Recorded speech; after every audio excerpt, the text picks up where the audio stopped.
How's it going, everybody? It's Frisby Moonsong here. Yow! And today, what we're going to be doing is we are going to be talking about Swordsoul. Yes, our Swordsoul deck that actually did really well in the previous OTS Championship. Now, I think OTS Championships are kind of like regionals. I don't exactly know what we are because what they are because I'm so used to regionals.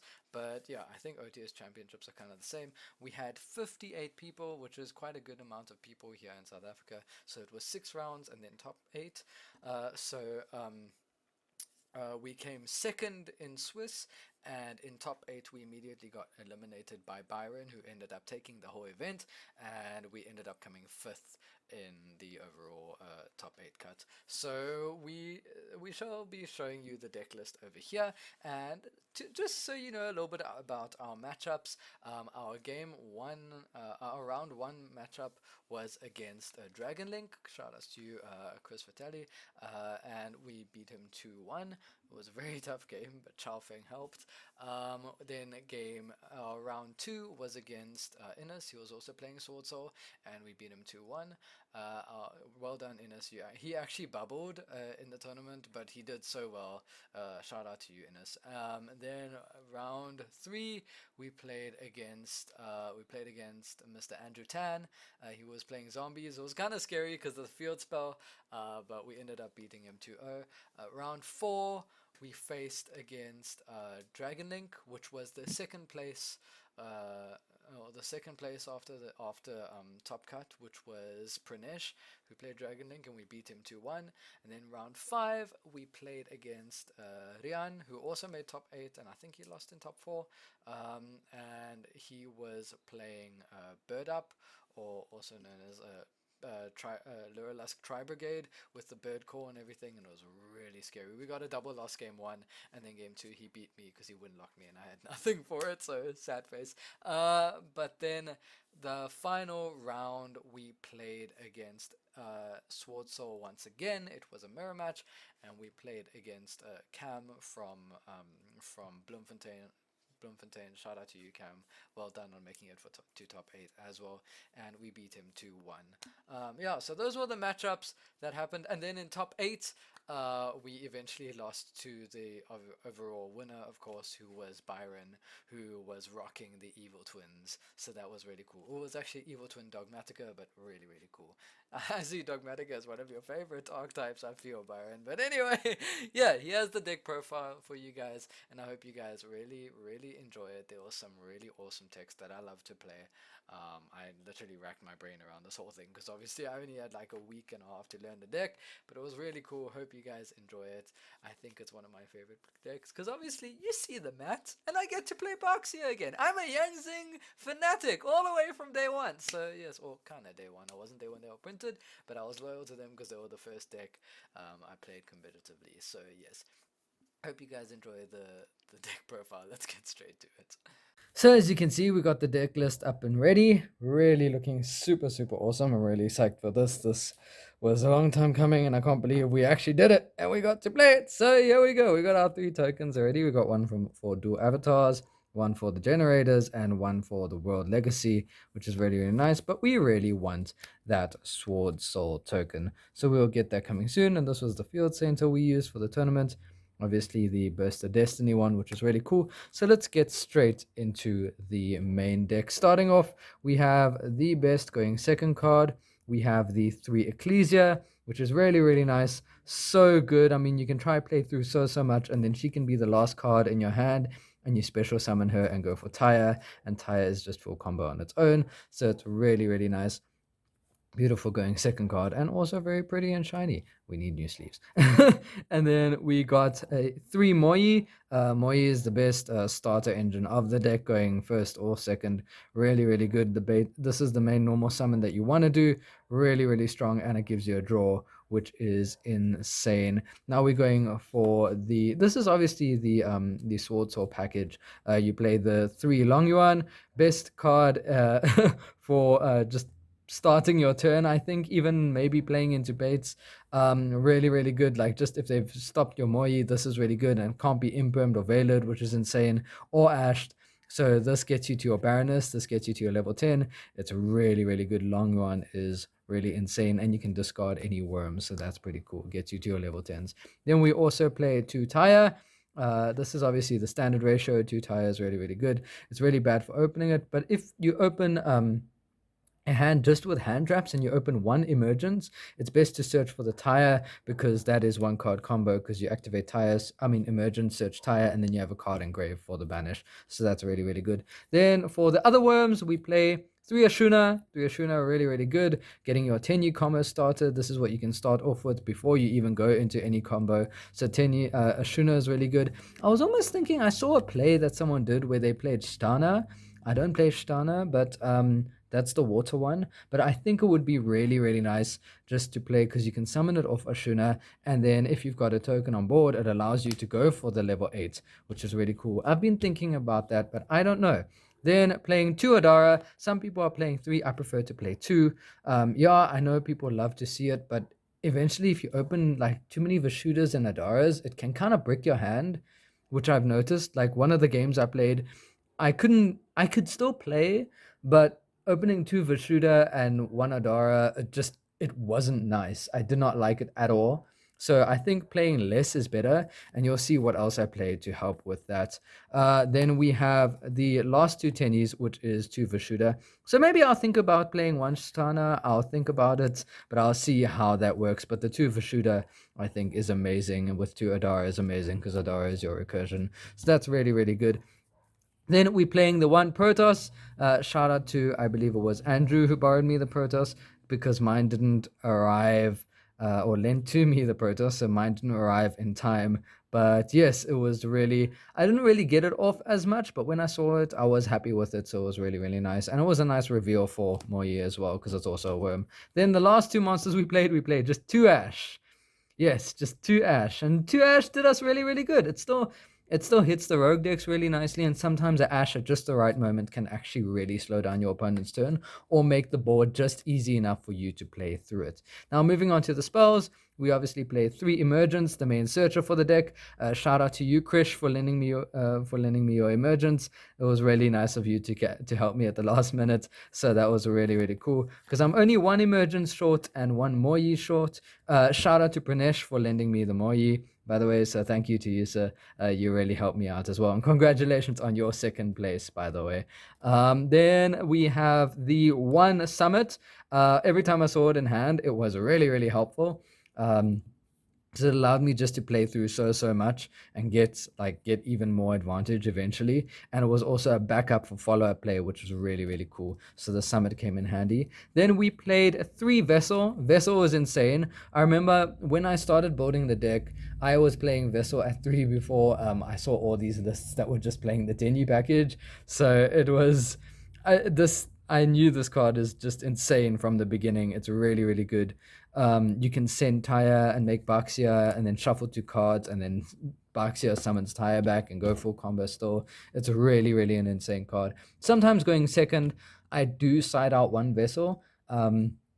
Because even though it's really good, it's also really susceptible to like negates, and it is kind of like a big play card where you need a normal monster, and sometimes they try to get rid of your non-effect monster quite quickly, so I usually side it out. Then, the nice tech of the day, we played Heavenly Dragon Circle. We played 2 of these. This card was insane. It allowed me to dodge so many hand traps. Even if I found like an error with the deck where if you got Veiled or Impermed, it really, really hurt if you couldn't get Baroness out first.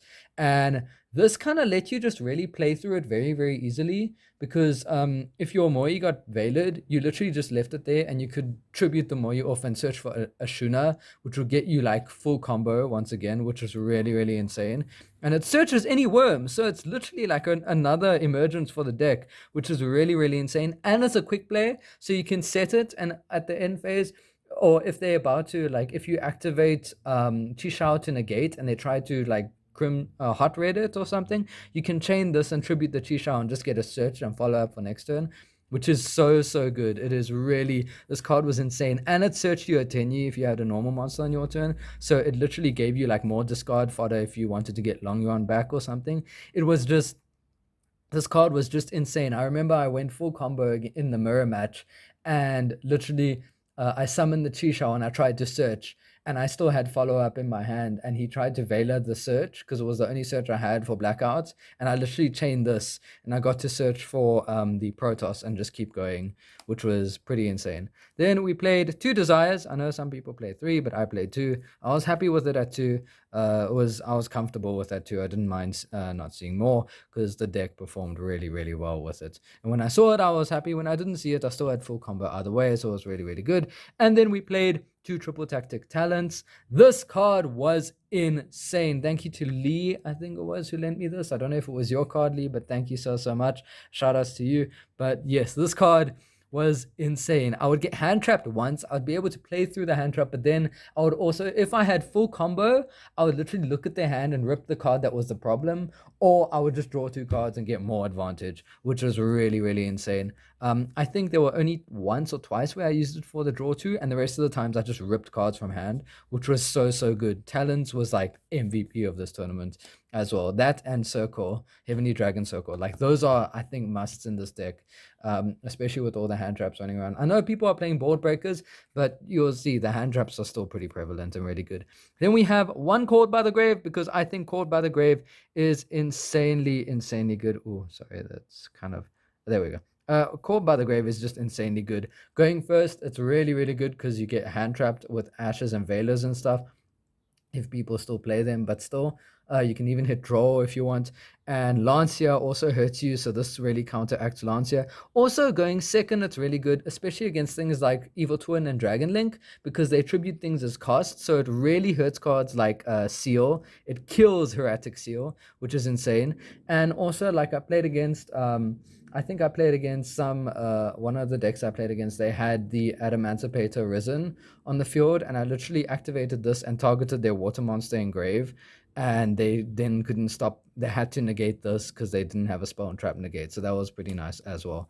And then we played the one droplets because we only pulled and owned the one, so we played the one droplets in the main deck, really good for breaking boards. And then we played the one Forbidden Chalice, which I think I might make a second droplet, but the Chalice really came in handy a lot, and it was really, really nice to see, and I was really happy with it. It also stops the Token Collector, although no one actually played Token Collector against me, but it's really good for that. And also going second, even if you have monsters on the field, it still stops your opponent, which is really, really good, and this deck can go second so well. Then we have, for the traps, we have two Blackouts, because Blackout is just an insane destroy 2, which is really good. Funny thing is, you can target one of your monsters with Blackout, target two cards your opponent controls, and then it will destroy them. But then you can chain the Heavenly Dragon Circle and just tribute your worm, so you get a search of it, which is insane. It is like so good. So yeah, that's also something to watch out for. And then I played two Imperm. These obviously being, I think the other Chalice was the third, basically the third Imperm, but Imperm was still like really good. It literally stops a lot of plays that your opponent does going second, and going first you can still set it. I think it's still a really good card. It can still turn off floodgates. I think it's one of the best hand traps right now still. And then we played the one Imperial Order, because Imperial Order is just insane against a lot of decks today, and you can out it yourself. You can get rid of it. You've got so many ways to get rid of it, so it really helps as well. And then now moving on to the extra deck, we're playing two Monk of the Tenyi, obviously the normal monster. It never ever came to a point where I needed three. Like, if it ever came to a point where I needed three, I was probably doing something wrong. Because if you play this right, I don't think you need three. Two is just enough, because you're only not playing as big of a Tenyi package, and the Tenyi package eventually runs out. And once the Vishuddha and the Adara are gone, you don't really need this at all, pretty much. So that was really good. Shaman came up quite a lot. Shaman was really good. It also, people forget about the pop effect that it has with the monk, so that's also pretty insane. But yes, Shaman did come up quite a lot in this tournament. Also, if you got outed by everything and then they had no negates left, you just make a Shaman, and then you literally discard summon the Tire, and then you can still summon your extra deck monsters. The only thing it locks you from is activating effects of monsters. Oh, sorry, that's a bit blurry. Besides Tenyi. So yeah, that's also pretty insane. But Shaman was really good. Then moving on to the Swordsoul stuff, we played two Chishao, because Chishao is so good and you can recur it anyway. But Chishao was insane. Obviously for the negate and the search, which is really good for the blackout.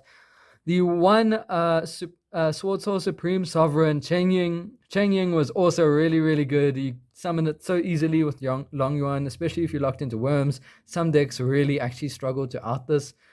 Also in the mirror match, it's really good, especially with the Tenyi plays. Literally, like in the mirror match, they can't go into Tenyi combo because you just stop it just with this card. So it's really, really insane as well. Then we played for the Yangzing package. We played one Chaofeng. Chaofeng was so good against Dragon Link and so good against so many other decks. It just locks you out. I almost won with it in top cut, but literally like he just had enough. But it's so good at locking out light monsters. I played this first and then I continued my combo, and at the end of my combo I found out my opponent had Nib and Gamma in hand. So this was so insane. It was such a good card. Then my favorite card ever is, as you can see with the mat as well, we have 2 Baxia Brightness of the Yangzing. This card is so good. You shuffle 2 cards on the field if it was made with 2 different attributes. If it was just one, you just shuffle 1, but still. And even so, you target a card on the field and in the grave, and you destroy the one to summon the other. It has to be a level 4 or lower in the grave. Note it says level 4 or lower. That doesn't say it has to be a worm, which is really, really insane. And you can target your Imperial Order and destroy it and summon something, or you can just shuffle your own Imperial Order into the grave, which is really insane as well. Baxia is just, whoo, favorite card, baby. And then we go for one Yazi. Some people don't play Yazi, but I saw this come up quite a lot. If you're actually having like playing from behind, it's really, really good. If you actually like make a Long Yuan and they get rid of your token and you have an Adara on the field with the Ashuna, you can go into this with Long Yuan and Adara, because then it literally you can target this card and a card your opponent controls, destroy them both, and then still go or full combo with either Moi or Taya, which is really, really insane. So yeah, this is, I know some people don't play this, but I do recommend playing this. It does get you out of weird sticky situations, and you'll have a lot of those. I know when you go full combo online, you're like, oh, this is so easy, I never play this anyway. But when you're playing against like in an actual big ass tournament, this is something that really, really can save your butt, and it saved me a lot of times. And it can't be targeted, which is really, really good as well. So that's really strong. Then we play the one Berserker of the Tenyi, which is really nice. Draco Berserker of the Tenyi. This was really good. It's basically trying to OTK people. Also, the banish is really nice as well. Just banishing a monster effect, which is really cool. It stops the Moi. I mean, if you activate the effect, you can banish the Moi, and then they're left with a token, which is really insane as well. So the Berserker of the Tenyi is really good. And we played one Dragite. I think this only came up once, but I never really ended up using it properly. But I still recommend it because I never really went against any Spell Trap decks that were insanely like Spell Trap heavy. But this is still a really good card. I do recommend playing it. And if you're siding with Nibiru, don't forget to use the first effect so you can possibly bounce a card as well, because this is really, really insane. So yeah, I do recommend playing this. Then I played one Shen Shen. I think I went into this once in the whole tournament, if I recall. I'm not 100% sure. But even so, I would still play it either way because I still think it's really, really good. I never faced Drytron at all, but I would probably play it against Drytron because this can lock out like so many decks and stop them. Even Dragon Link it can stop. So it's really a strong force to be reckoned with and can continuously summon itself back, which is really, really insane. Going on to the level 10s, we played the one that we pulled, the Baroness de Fleur, which is really insane. Such a good card. This is a must-have in Swordsoul. From what I've seen, what it did in the tournament, it was just so, so good. Yeah, so that was insane. I mean, you don't even need it to be your own. I mean, I played through a Swordsoul board in one of the games, and literally my last card was Talents, and I Talenced and took his Baroness, and literally just killed him with his own Baroness because I popped his card and then went off. So it was pretty insane as well. And then the last card that didn't come up in the whole tournament, but if I faced Drytron, it probably would have, was the Ruddy Rose Dragon. This is like a last resort card. I still think it's really good to play. I think it's something you should consider playing. If anything, and you want to take it out for anything, I do recommend you would probably take this out first. It will probably be the first to go if anything else comes along. But I still think this is a really good card to play because if you're playing in the long game and it's a late game and you literally playing against Drytron or something like that, and you only have Long Yuan, you summon this and they can't continue comboing off because all their stuff in the grave is gone, and it literally hurts their play so much. So this is something to watch out for, and it's really, really good. Now moving on to the side deck, we played 3 Draw Knockbird because Drytron is still insanely good, and it hurts a lot of the decks. It can hurt Tenyi. It does hurt Dragon Link, which is also a big threat at the moment. So this card is a must-have, I think, at the moment in the side deck. And we played 1 Pankratops because Pankratops is so good going second against a lot of decks. I was very scared of Dragon Link, so I actually I sided this mostly for Dragon Link because it can out almost a whole Dragon Link board. It can also out a whole Tri Brigade board with the what do you call it, with the Appaloosa plus the Revolt. So you literally attack into the Appaloosa, and then you can and then they'll probably go Battle Phase Revolt, and then you actually have to, you can tribute it off and then target the Appaloosa, because then they have to use their Revolt and then negate. So that's really insane. It outs the board really, really nicely, and it's a really good going second card in general. There's a reason why it's at 1. Then moving on to the spells, we played the second Chalice. We sided this in going second. Thank you to Danny for letting me use her gold rare because I wanted to use something more shinier than a common. But yes, this was really good. I sided it in like going second, and sometimes in game 3 depending on what I was facing, because it was really good just for outing boards as well and playing through a lot of things. So this is really, really nice to play, and you can chain it to a negate that hits you and they don't see it coming. So this was really nice as well. It was basically kind of like the second I guess another negate. I don't know. It was another negate that was really strong. Then we played 2 Cyclone for those pesky back row, and for the artifact Scythe. That was also really a problem. I saw a couple of people doing that, so I wanted to be prepared for that just in case. And also it was for any floodgates that people may play, so this is really strong as well. And it's also for Flu Wanderees because you hit the field spell and they really struggle as well, or you hit the trap and they really struggle. So this was really, really good. I do recommend playing it as well. Then we played 2 Dark Ruler No More. I mean, I wish I had 3, but sadly I've only got 2. I needed this for Flu Wanderees. I mean, not Flu Wanderees, Bird Up, Lurilas Tri Brigade, because the bird core and everything, that deck is just insane. I mean, the bouncing, the special summons, the non-targeting, it's just so good. So you need this to kind of out those boards. So this is something to watch out for. You need to play this as well.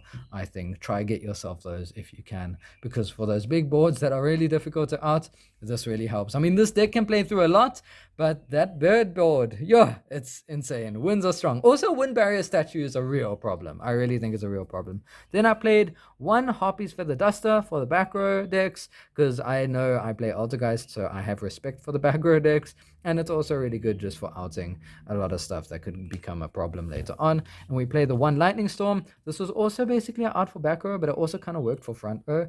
But I didn't play 2 because a lot of people are starting to play around Lightning Storm now, and they actually start summoning all their stuff in defense. So instead of playing the second Lightning Storm, I played 1 Raigeki. Raigeki, I think, is really good once again. And people hardly set up spell and trap negates as much anymore, and I think the Lightning Storm is really good, but the Raigeki does out the big boards. Like, it outs the Lurilask board, which is really insane. So this is something to look out for, maybe even as a replacement for the Lightning Storm. But yeah, I chose to play the Raigeki instead of the Lightning Storm. I did have access to the second Lightning Storm, but I chose not to use it. Then for the traps, we played 2 evenly matched. I might bump this up to 3. I'll see how I'm feeling. Maybe I'll take out the Lightning Storm for it. But the only thing was I was worried about Lancia, but 2 evenly, when it was really good. I even got evenly a couple of times, and it did kind of hurt a little bit. But honestly, it was really, really nice. So that's also something nice to really play in this format, and evenly is really good. And then the last card was 1 red reboot for any back row deck that I want to play, because play against, or that I don't want to play against, because I have respect for back row, because I know how scary those decks can be. Things like Altergeist, things like Eldritch, even things like Shudder Invoked, it's really good against because of the Dogmatica punishment and Schism. You can stop that. So yes, this is something also nice to keep.